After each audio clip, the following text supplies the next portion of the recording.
హైదరాబాద్ శివారులోని చిలుకూరు బాలాజీ టెంపుల్ ప్రధాన అర్చకులు సిఎస్ రంగరాజన్ పై దాడి ఘటన కలకలం రేపింది.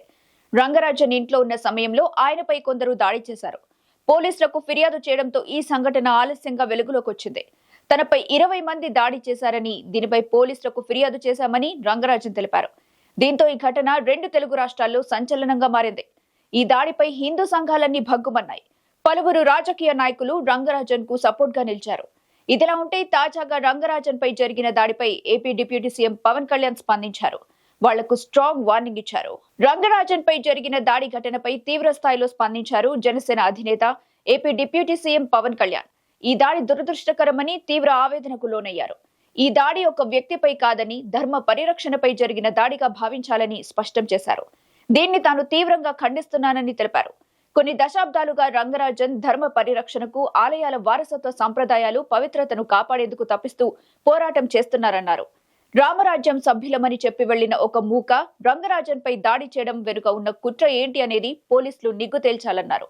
ఆ మూకను నడిపిస్తుంది ఎవరూ గుర్తించి కఠినంగా శిక్షించాలని ట్విట్టర్ వేదికగా పవన్ కళ్యాణ్ డిమాండ్ చేశారు. ఈ దాడిని తెలంగాణ రాష్ట్ర ప్రభుత్వం సీరియస్ గా తీసుకోవాలన్నారు. తన ట్వీట్ కు తెలంగాణ సీఎం రేవంత్ రెడ్డి, తెలంగాణ డీజీపీని ట్యాగ్ చేశారు.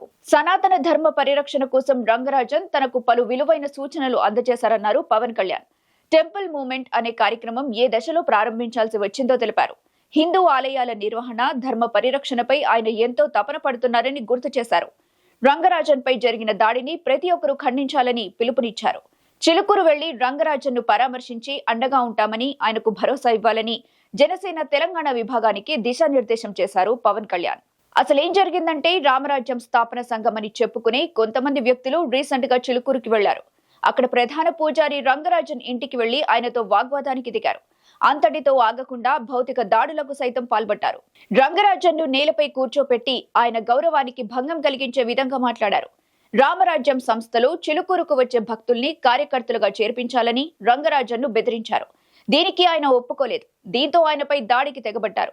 ఇక తాజాగా డిప్యూటీ సీఎం పవన్ ట్వీట్ తో తెలంగాణ ప్రభుత్వం ఈ దాడి ఘటనపై ఎలా రియాక్ట్ అవుతుందో చూడాలి.